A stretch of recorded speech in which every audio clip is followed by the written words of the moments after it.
What's up and welcome in. Today we're looking at my speaker site, Ergo Solar Warlock. This has been by far my favorite build in Destiny the last couple of weeks. I've used it for GMs, I've used it for questing, I've used it for everything. It's an incredible team support build, but also does a ton of damage when you really need it. It's built around a couple things. First of all, the speaker sight helmet. Healing grenades spawn a restorative turret. Healing allies occasionally spawns an orb of power. Basically, you throw this turret, it turns into a little healing spout. The heals chase you down, give you restoration, and cure. Then I also pair this with the Ergo Sum. There's been a few GMs that I've done the last couple weeks where I've switched off of the Ergo Sum to do something else, and I'll show you how to do that. But Ergo Sum is one of my favorite weapons, especially this one with Arc Conductor. Powered heavy attacks charge the wielder, enabling them to resist arc damage and chain lightning to nearby targets. So this is a wave sword frame, Ergo Sum, Arc with Arc Conductor. So with this Ergo Sum, you can do a heavy attack that launches a big old wave that does a heavy damage, but then you also get that orb around you and shield. This costs 4 ammo, and you get that shield for 5.5 seconds. I'll go down and show you what it does. Here, I'll do the heavy attack this way, and then just run up to him in the shield, not touching any other buttons.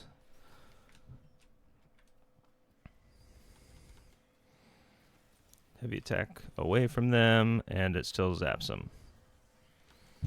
Super strong against little adds, and you get very heavy damage resistance. So basically, I fell in love with Ergo Sum.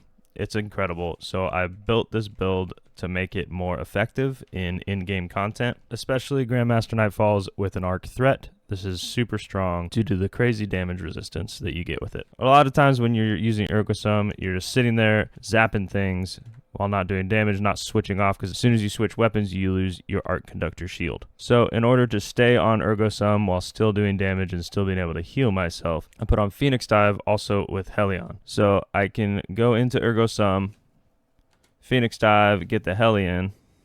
So now I'm doing damage with Hellion, and I'm doing damage with Ergo Sum.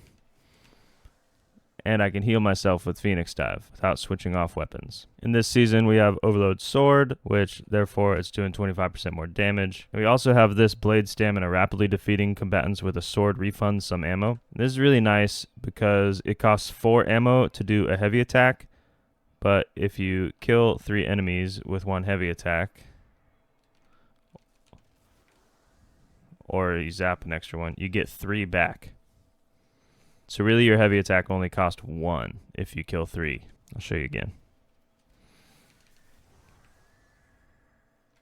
So with all that, I should be able to keep my arc shield up, heal myself with healing grenades and my team, also get Hellion procced, basically just blowing everything up, shocking everything, keeping my ammo topped off. And then you can also move around weapons depending on the activity. So if there's Unstoppable, you can run a scout rifle or a sidearm. Also with this setup, it's very easy to run double special, or you can throw on a pulse to take care of barriers, or even a sniper rifle to take care of barriers. So let's get into how I actually have this set up. In the subclass, I'm running Song of Flame. This is just incredibly strong for damage, for taking out adds, for damage resistance is the main thing I use it for like the end of boss phases, making sure I have this so then I don't die. Also, you can use weapons while you're in it, which is one of my favorite things to do, is just pop this and continue blasting with a machine gun or a rocket launcher. And you just have that crazy damage resistance. For the abilities, Phoenix Dive, so I can get Hellion up all the time, and when you're pairing that with Ember of Benevolence, you just get a ton of these Phoenix Dives and can constantly be doing it, which constantly you can be proccing Reaper and getting more orbs. Whatever jump you want to use, I like Burst Glide.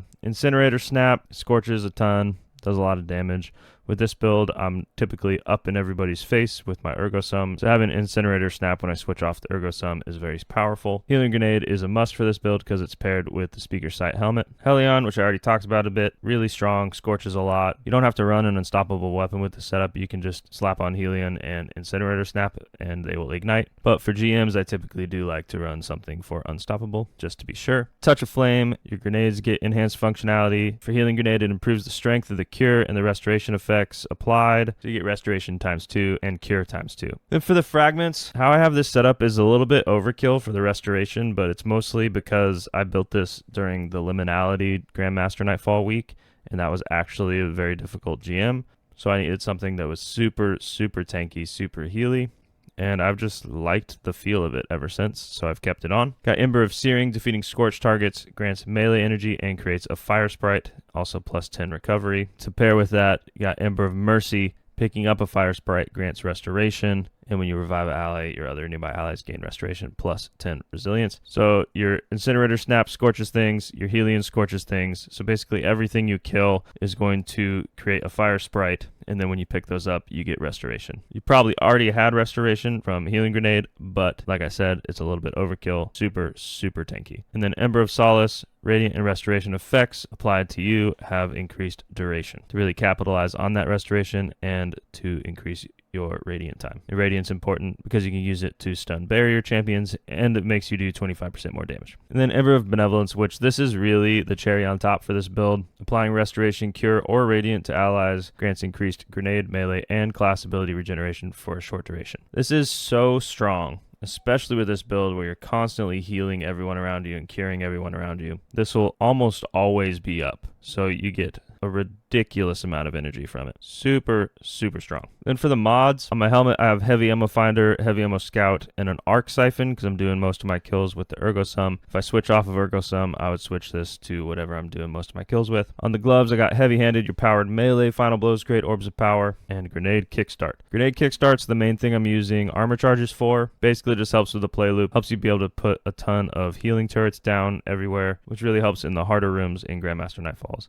Then on the chest, just resistances, whatever resistance you need for whatever activity you're in. Change those around depending on what you're doing. And then on the legs, recuperation, when you pick up an orb, you get a chunk of health. Innervation reduces grenade cooldown each time you pick up an orb of power. And Arc Scavenger. This is to keep my Ergo Sum topped off. Then on the bond, I typically will go between Special Finisher or Powerful Attraction. If I'm running double special, I'll definitely run Special Finisher. But I really do like Powerful Attraction because I am Phoenix diving all over the place, so picking up those orbs just gets super easy. And then Bomber, reduce grenade cooldown when using your class ability, and Reaper, shortly after using class ability, your next weapon Final Blow spawns an orb of power. And then for the stats on the build, Resilience is the number one. Definitely getting that up to 100 before stepping into Grandmaster Nightfall is highly, highly recommended. Then after that, Discipline is probably the most important thing in the build to pair along with Healing Grenades with Speaker Sight. And then if you can get your recovery up, that's great, and you get your melee up, that's great. As for the weapons, I kind of already went over it, but I'm going to show you what I did in this week's Nightfall. The Fallen Saber. Thunderlord is super strong in there,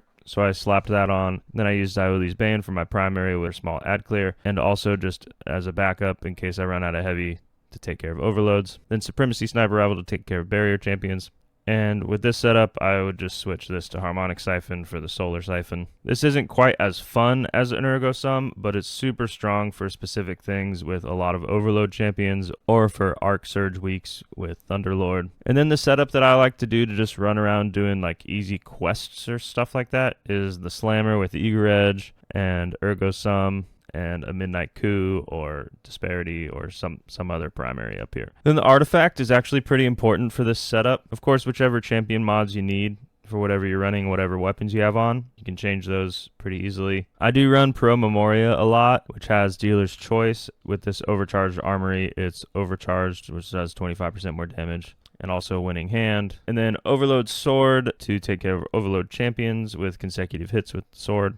Blade Stamina, which I already talked about, but that gives you 3 ammo when you defeat 3 targets rapidly with your sword. And that's in any way, either with the heavy attack or with the Zappy Arc Conductor Shield, or with single attacks. Then Radiant Orbs, really important. While you have Solar Subclass equipped, picking up an Orb of Power makes you Radiant. And then Solar Fulmination, your ignitions do increase damage. This is really important for when you're in your super, your ignitions just do a crazy amount of damage. And then the last column, Prismatic Transfer. I don't like Argent Blade with this setup, even though I am running a sword, just because it takes my armor charges, and I'd rather have the armor charges for Grenade Kickstart. And then Shield Crush, really for the grenade recharge when you're Radiant. That's the build. It's been crazy fun. Like the most fun I've had in Destiny in a long time. Normally when I log in, it's kind of a tough choice of which character I'm going to select. I haven't had a main in a long time, and the last couple weeks it's been a very easy choice. I'm hopping on my Warlock with Ergo Sum. It's so much fun. Try it out. You'll love it. I'm going to throw on some gameplay of some Grandmasters of the last couple weeks. It's just kind of the different variations of this build. Also, join the Discord, and we can do some Grandmasters together. The link to the Discord's in the description below. Make sure to jump in there. Let's go. If this was at all helpful, please like this video and subscribe to the channel. Peace.